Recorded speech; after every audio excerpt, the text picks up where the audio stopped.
히브리서 7장 20절로 28절 말씀입니다. 우리 한 목소리로 읽습니다. 시작. 또 예수께서 제사장이 되신 것은 맹세 없이 된 것이 아니니 그들은 맹세 없이 제사장이 되었으되 오직 예수는 자기에게 말씀하신 이로 말미암아 맹세되신 것이라.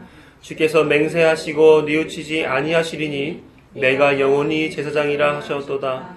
이와 같이 예수는 더 좋은 언약의 보증이 되셨느니라. 제사장 된 그들의 수요가 많은 것은 증오로 말미암아 항상 잊지 못함이로되 예수는 영원히 계심으로 그 제사장 직분도 갈리지 아니하느니라.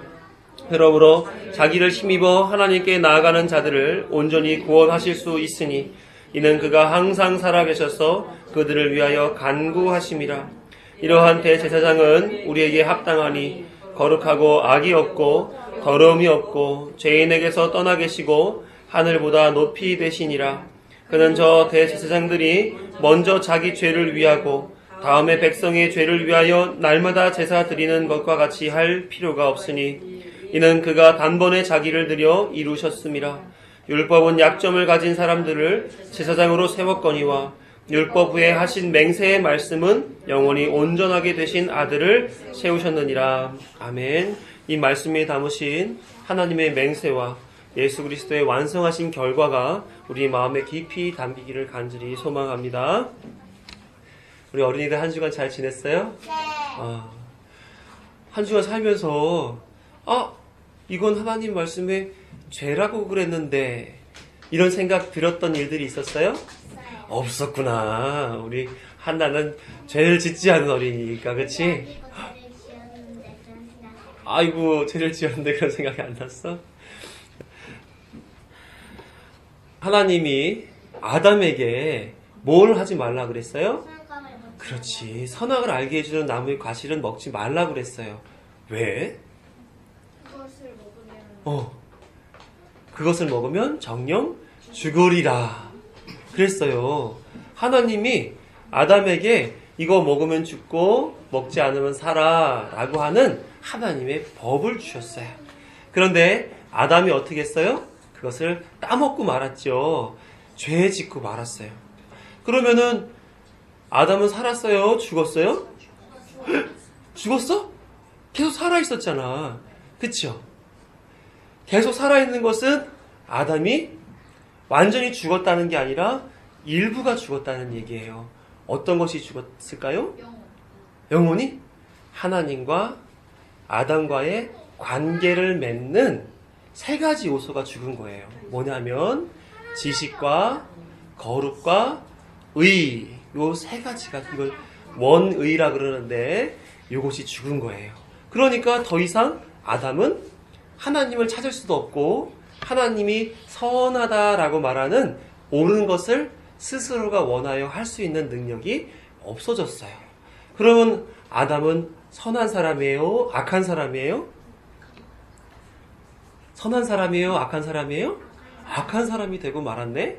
그러면서 잘 생각해보자. 아담으로부터 죄가 들어와서 모든 사람들이 다 죄인이 됐다 그래요? 안 됐다 그래요? 됐다 그러지, 그치? 그러면 우리 모든 사람들은 다 어떤 사람인 거예요? 죄인이네. 어이구, 어떡해. 이렇게 예쁜데, 이렇게 착해 보이는데, 다, 우리 속은 다 죽은 사람이라는 거예요. 죽었다라고 하는 사람의, 죄인의 가장 안 되는 거 한 가지가 있다면, 그것으로 인해 하나님 앞에 나아갈 수 없다는 거예요. 그래서 하나님이 다스리시는 하나님의 나라에 들어갈 수 없다는 거예요. 그런데 하나님은 약속을 하나 해주셨네? 어떤 약속이냐면 내가 죄 지은 저 사단의 머리를 밟고 이길 수 있는 여자로부터 난 자를 보내줄게. 누굴 얘기하는 걸까? 예수님을 얘기하는 거지. 여자로부터 난 자, 예수님을 얘기하는 거예요. 나중에 그래서 예수님이 사단으로 된 사단의 형상이 뱀이었잖아. 그렇죠? 그래서 사단을 이기시고 승리하셔서 죽음에서 이기게 하고 하나님 나라를 소유하게끔 만들어줬어요. 그렇죠? 자, 그런데 생각해 보면 오늘 읽었던 본문 속에서 이걸 볼 수 있어? 하나님이 그 약속하신 것을 반드시 지킨다라는 표현으로 이 단어를 사용했어요. 어떤 단어? 맹세. 하나님이 반드시 내가 약속한 것은 지킬 거야. 어떤 거? 죽음에서 생명으로 옮기는 일을 지켜줄 거야 라고 얘기하면서 맹세를 하셨대. 자, 약속은 어길 수 있어요? 없어요? 없어요. 근데 우리는 어떻게? 어길 때도 많지. 그런데 맹세는 어기면 되는 거예요? 안 되는 거예요? 예수님도 맹세는 소중한 것이나 함부로 맹세하는 것은 안 된다. 이렇게 말씀하셨어요. 그만큼 맹세는 하나님 앞에 하는 것처럼 신중하고 경건하게 해야 되는 거예요. 그런데 하나님이 거꾸로 맹세를 하셨어요. 그러면서 내가 그 맹세라고 하는 틀 안에 들어가서 반드시 지켜줄 거야. 이렇게 얘기한 거예요. 왜 그랬을까? 왜 그랬을까? 하나님은 우리를, 사람을, 하나님의 나라의 백성 될 사람들을 예수님을 죽이는 것보다도 더 사랑하시기 때문에 그래요. 우리 한나는 하나님이 한나를 사랑한다는 것을 느껴본 적 있어? 우와, 어떤 때? 사경회 할 때 말씀 속에서? 우와, 진짜 말씀으로 충만한. 우리 경민이는 그런 적 있어요? 없어요? 모르겠어요. 주은이는 있어요? 없어요? 하나님이 나를 정말 사랑하는구나 하는 걸 경험한 적 있어요? 없어요? 응? 없는 것 같아요? 어? 자, 우리가 느끼지 못하는 그 모든 작은 시간들마다에도 하나님은 우리를 사랑하셔서 그 맹세를 지켜가고 계신 거예요.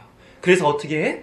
우리 한나가 하나님 나라에 들어갈 수 있도록, 우리 경민이가 하나님 나라에 들어갈 수 있도록, 요셉이나 주은이나 주영이나 주하나 모두가 하나님 나라에 들어갈 수 있도록 손잡아서 끌어가고 계신 거예요. 하나님은 맹세에 신실하게 일하시는 분이에요.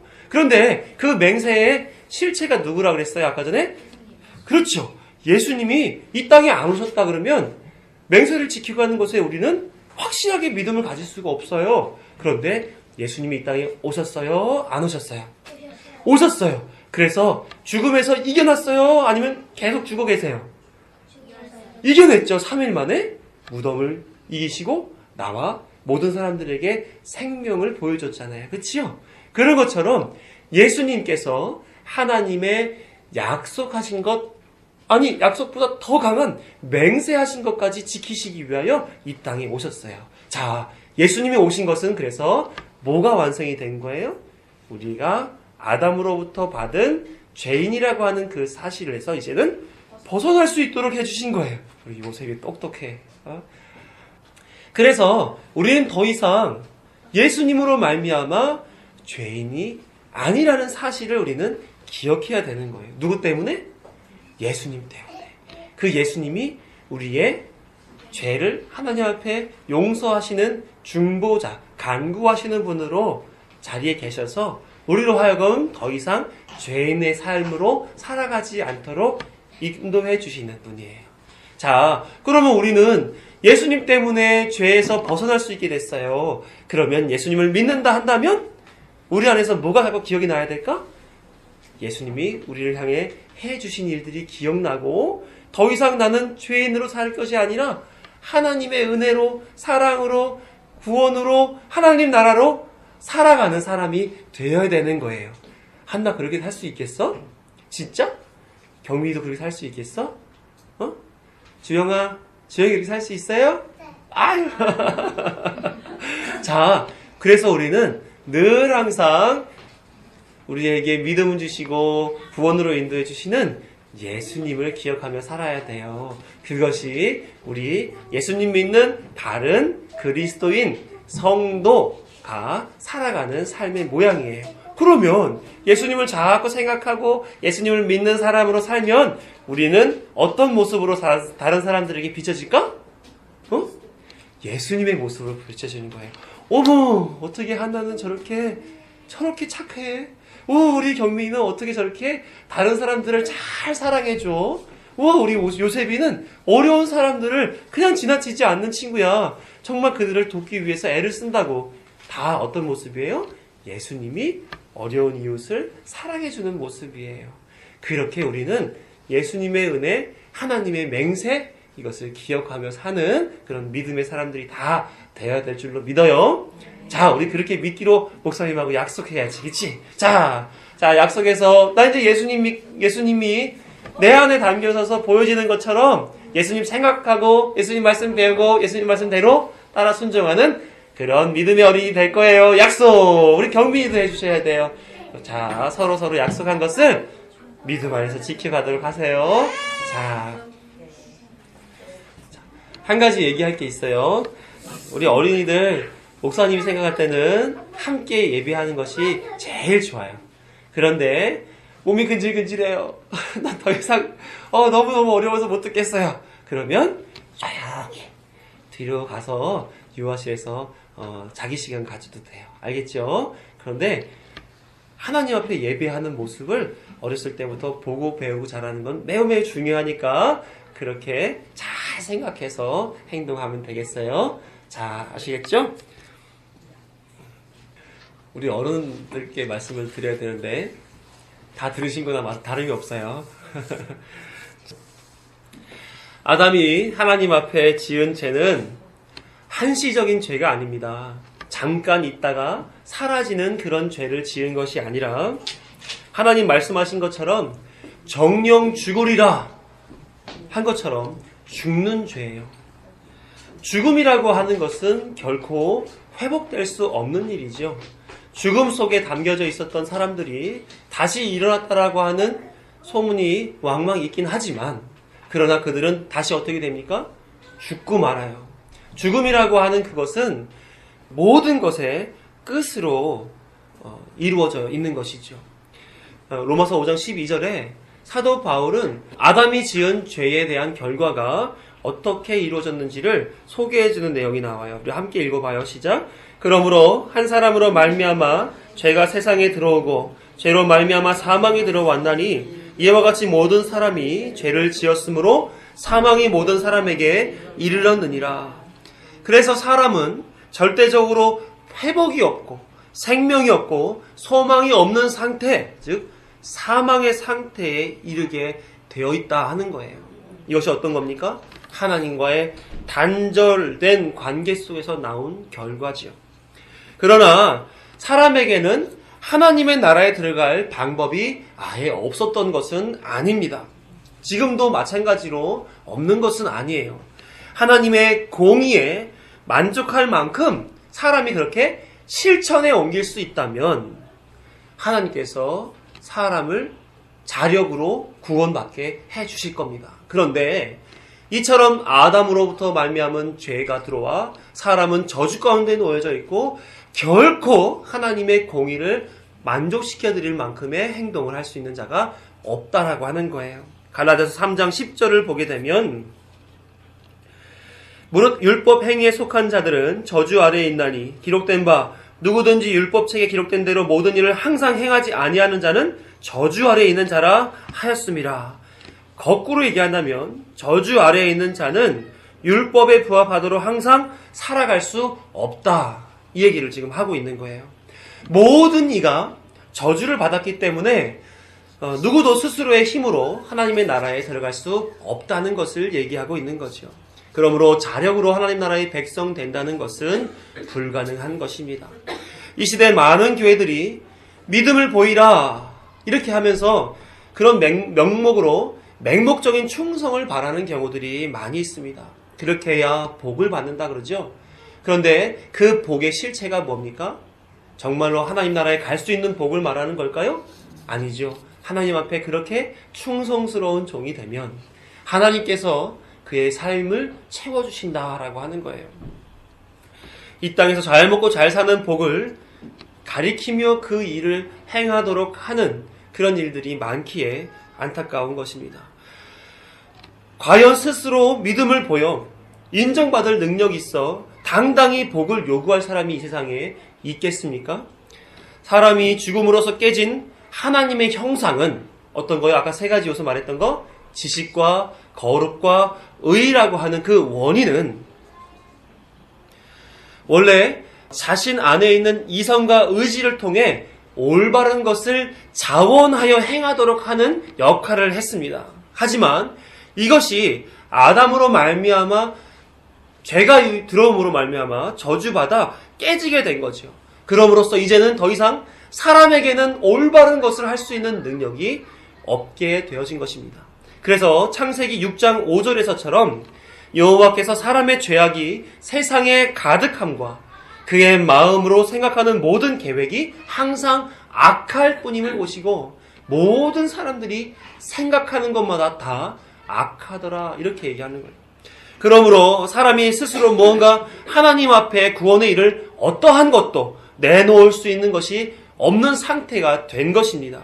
그래서 하나님 앞에는 늘 면목 없이 살아갈 수밖에 없게 되어 있는 거죠.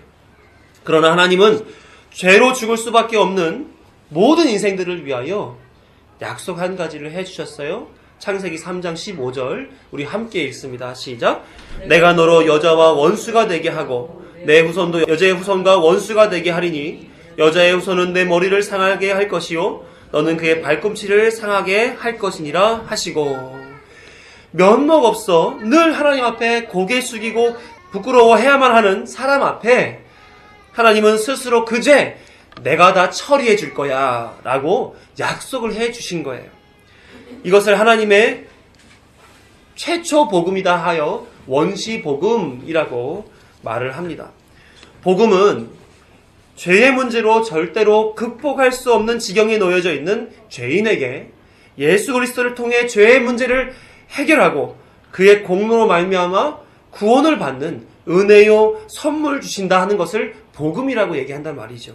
그래서 신구약을 통해서 성경은 늘 무엇을 얘기하느냐면 그 복음을 소개하고 있는 거예요. 사람은 이러한데 그 일에 예수 그리스도가 이렇게 하여서 다 하나님의 은혜를 누릴 수 있게 되었다 하는 사실을 성경에서 늘 얘기하고 있는 겁니다. 그래서 복음의 주체이신 예수 그리스도를 기다리고 배우고 누리고 전하도록 한 것이 성경의 내용이다라는 거죠. 그래서 이 첫 단추가 바로 이 복음의 첫 단추가 바로 아브라함과의 약속에서 시작이 돼요. 창세기 12장 1절에서 3절까지 함께 읽어봅니다. 시작. 여호와께서 아브라함에게 이르시되 너는 너의 고향과 친척과 아비의 집을 떠나 내가 내게 보여줄 땅으로 가라. 내가 너로 큰 민족을 이루고 내게 복을 주어 내 이름을 창대하게 하리니 너는 복이 될지라.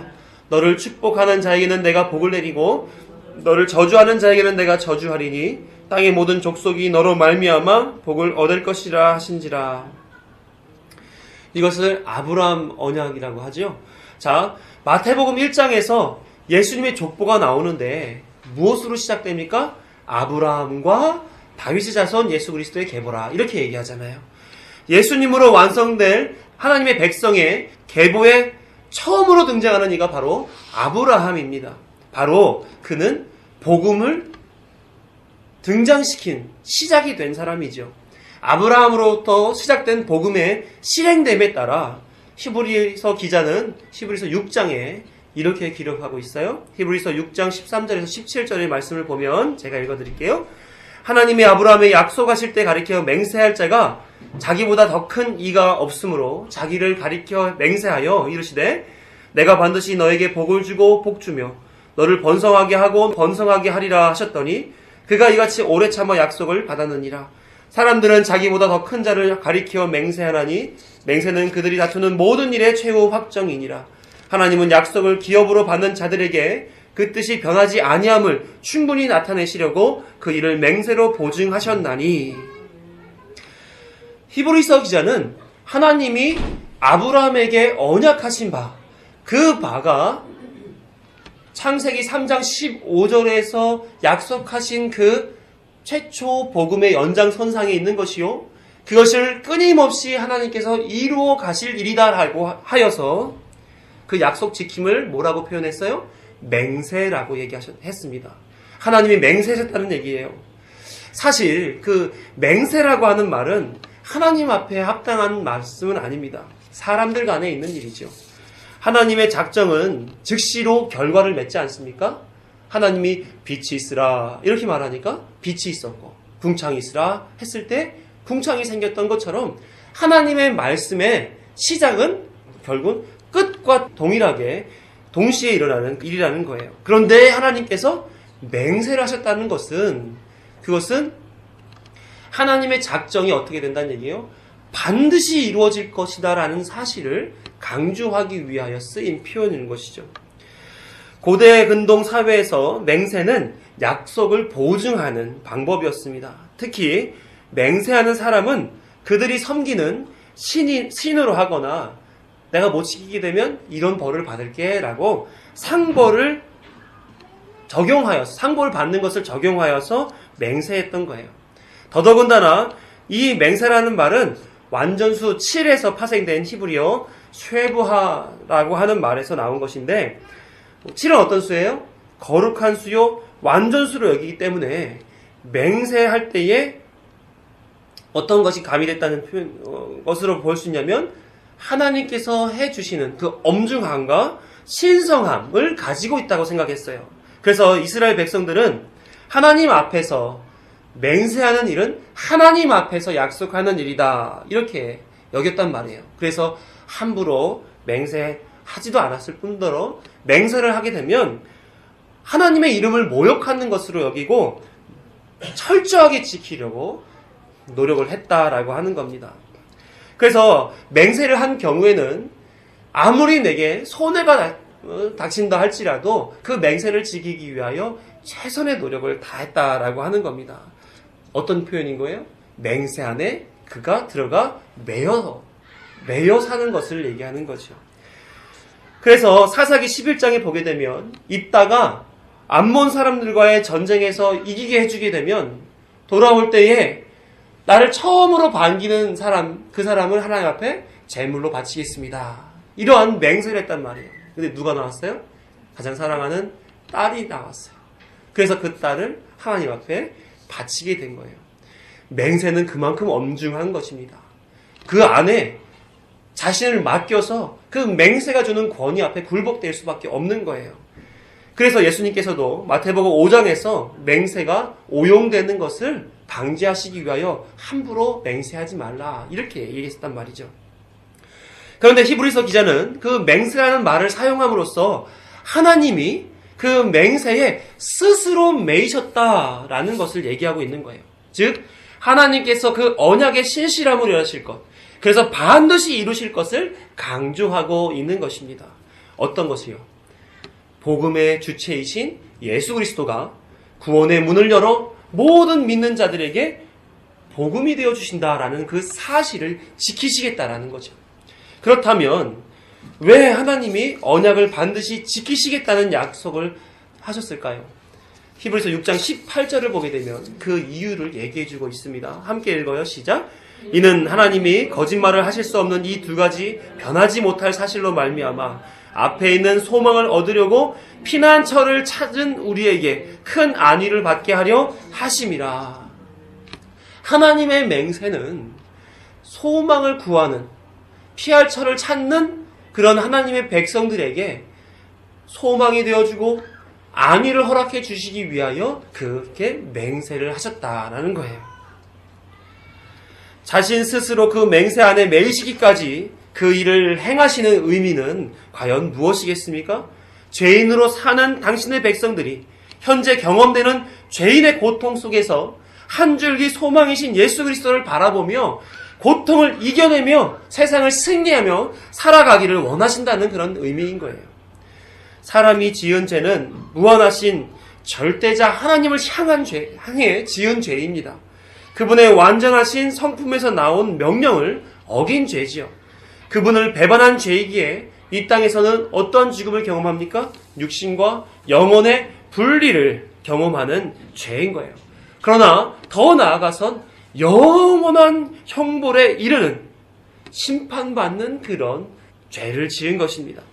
그래서 사람으로서는 아무도 그렇게 죄 가운데에서 스스로 풀려날 수 있는 자 없는데 하나님은 그 일에 하나님의 아들을 보내셔서 반드시 이루어 주시겠다 이렇게 얘기하고 있는 거예요.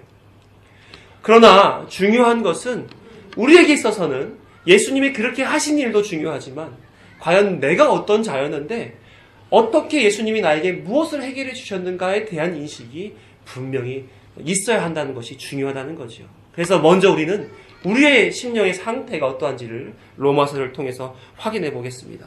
로마서 3장 10절에서 18절에 사도 바울은 우리의 신분에 대하여 이렇게 소개합니다. 시작. 기록된 바 의인은 하나도 없나니 하나도 없으며 깨닫는 자도 없고 하나님을 찾는 자도 없고 다 치우쳐 함께 무익하게 되고 선을 행하는 자는 없나니 하나도 없도다. 그들의 목구멍은 열린 무덤이요 그 혀로는 속임을 일삼으며 그 입술에는 독사의 독이 있고 그 입에는 저주와 악독이 가득하고 그 발은 피 흘리는데 빠른지라. 파멸과 고생이 그 길에 있어 평강의 길을 알지 못하였고 그들의 눈앞에 하나님을 두려워함이 없느니라 함과 같으니라. 그러나 언약에 신실하신 하나님의 열심은 이렇게 불의하고 죄인이고 하나님을 찾지도 구하지도 않는 심령 상태에 있는 우리에게 율법을 주심으로써 또한 하나님의 뜻을 우리에게 담아주심으로써 해결해 나가시려 하고 계셨다는 거죠.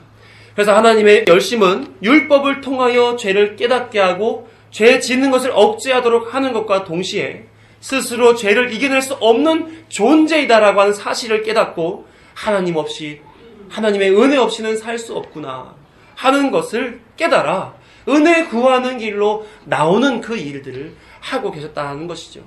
그래서 이러한 죄인에게 복음을 허락하시기 위해 하나님은 죄의 문제를 해결하는 방법을 도입하여야 됐습니다. 그 방법이 어떤 거예요? 바로 제사장 방법이에요. 그래서 성경에는 두 가지 제사장의 길이 주어진 것을 보죠. 첫째는 멜기세덱 왕을 통한 멜기세덱 반차를 잇는 제사장이요. 또한 두 번째는 아론의 반차를 따르는 제사장들을 하나님이 보내주셨습니다. 아론의 반차를 따르는 사람 제사장들은 그 역할을 감당하기 위해 사람들에게 율법을 통하여 죄를 가르치고 지적하는 역할을 했어요. 그런데 더 중요한 것은 하나님 앞에 용서와 은혜를 구하기 위하여 하나님 앞에 나아가는 그 두려운 일들을 해야만 했다는 것이죠. 그러나 그들의 역할에는 한계가 있었습니다. 자신에게도 다른 사람들과 동일하게 죄의 문제가 있기 때문에 그래요. 그들도 로마서 6장 3절에서 기록한 것 같이 죄의 삭은 사망인 그 범위 안에 포함되어 있는 사람들이었기 때문에 한계가 있었습니다. 그래서 자신의 죄의 대가로 죽어갈 때마다 자신이 죽으면 그 아들이 죽으면 그 다음 아들이 제사장의 역할을 이어서 해야만 했던 것이죠. 즉 용서와 은혜를 비는 제사장의 역할, 사람 제사장의 역할은 영원하지 않았던 것입니다. 이것이 율법으로서 죄 용서받는 일의 한계의 문제였던 거죠. 율법은 그래서 불완전한 것이었습니다. 율법으로는 완전한 죄 사함과 구원의 문제를 해결할 수 없는 거예요. 시편 기자는 이러한 율법의 한계를 이렇게 기록하고 있어요. 시편 49편 7, 8절을 보게 되면 아무도 자기의 형제를 구원하지 못하며 그를 위한 속전을 하나님께 바치지도 못할 것은 그들의 생명을 속량하는 값이 너무 엄청나서 영원히 마련하지 못할 것임이니라. 아무도 사람으로서는 그 죄에 대하여 용서할 수 있는 자 없다라는 거예요. 영원히 그 죄에서 벗어날 수 있게끔 능력 행할 자 없다는 거죠. 제사장들을 향해서 하는 말이에요.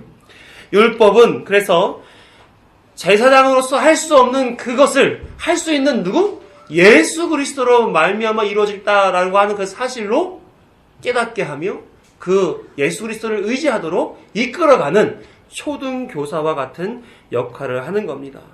갈라디아서 3장 24절에 사도 바울이 이 말씀을 기록하고 있죠. 이같이 율법이 우리를 그리스도께로 인도하는 초등교사가 되어 우리로 하여금 믿음으로 말미암아 의롭다함을 얻게 하려 함이라. 그래서 하나님이 율법을 주신 것은 사람들에게 죄를 알게 함과 또한 죄인임을 깨닫게 함과 바로 입은 예수 그리스도만이 나의 죄 사함의 능력자이시다라는 그 사실을 알게 하기 위하여 율법을 주셨다라고 하는 거예요. 하나님의 무한하신 지혜는 죄 사함의 사역을 제사장의 역할로 한정시켜 놨습니다. 그래서 예수님이 오시기 전에는 사람 제사장, 그 레위 지파의 아론 계열의 사람들이 그 일을 감당했으나, 그러나 그 율법을 행하는 그 제사장들은 온전히 행할 수 없으므로, 뿐만 아니라 그 율법이 가리키는 바 예수 그리스도를 향해야 있으므로 결국은 누가 오셔야 돼요? 죄사함의 실체이신 예수 그리스도가 오셔야만 했던 것입니다. 그래서 하나님은 미리 당신의 그 제사장 역할은 하나님이 역할 준 사람만 할 수 있게끔 되어 있는 그 원리에서 벗어나지 아니하시기 위하여 미리 누굴 보내셨어요? 멜기세덱 왕을 보내요. 대제사장으로서의 모형으로서 보여주고 예수님의 모형으로 보여주어 예수님께서 죄사함의 사역을 감당하기 위한 정통성을 미리 만들어 놓으신 것입니다. 그래서 히브리서 6장 19절에서 20절을 보게 되면 그 정통성 있는 것에 대하여 히브리서 기자는 이렇게 확신하게 얘기하고 있어요. 함께 읽어봐요. 시작. 우리가 이 소망을 가지고 있는 것은 영혼의 닷 같아서 튼튼하고 견고하여 휘장 안에 들어가나니, 그리로 앞서가신 예수께서 멜기세덱의 반차를 따라 영원히 대제사장이 되어 우리를 위하여 들어가셨느니라. 휘장 안에 들어가는 것은 어떤 것입니까? 성막, 성소 안에 들어가는 거죠. 죄 용서의 길을 갈 때에 휘장 안에 들어갑니다.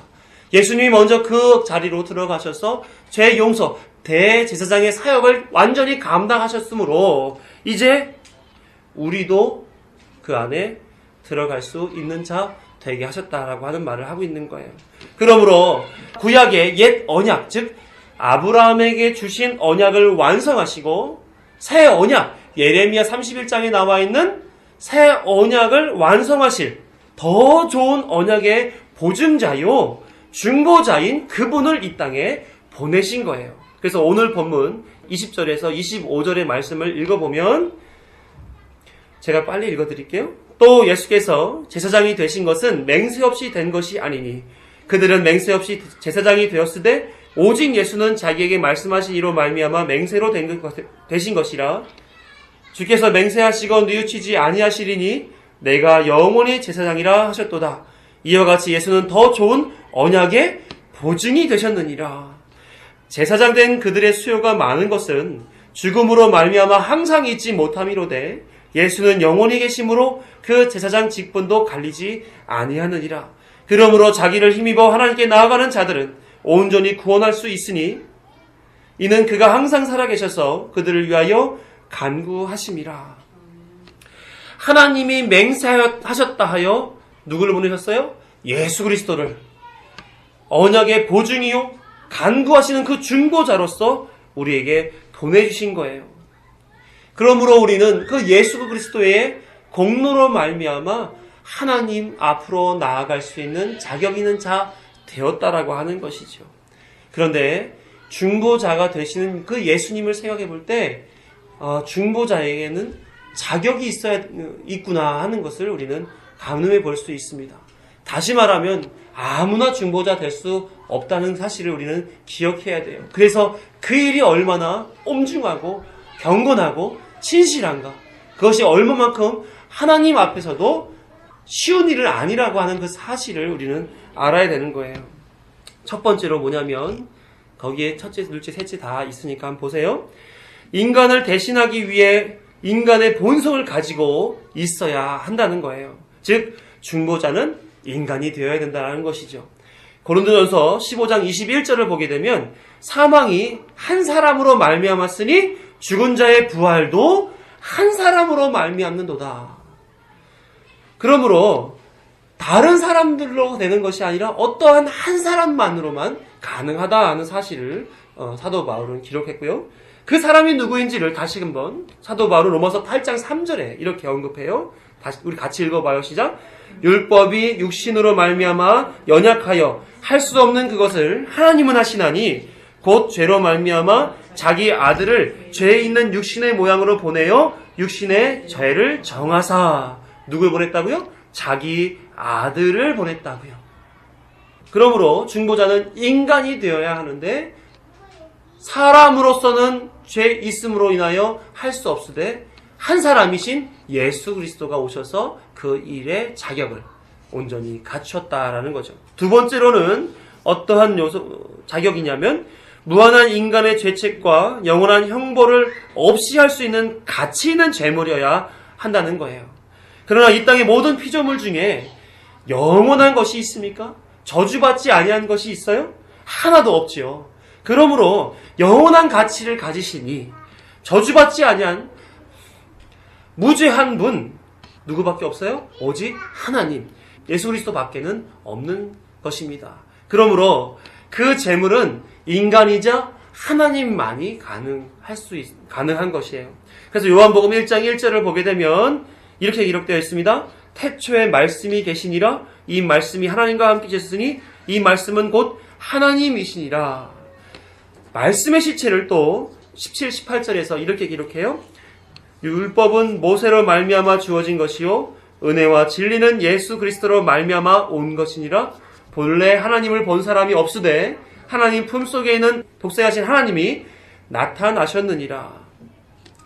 태초에 계셨던 그 말씀이 모세로 말미암아 율법으로 전해졌지만 이제는 모세의 율법이 아닌 말씀의 실체인 은혜와 진리의 내용을 가진 예수 그리스도, 하나님 안에 계셨던, 함께 계셨던 그 말씀이신 예수 그리스도가 이 땅에 나타나셨다, 이렇게 얘기하고 있어요.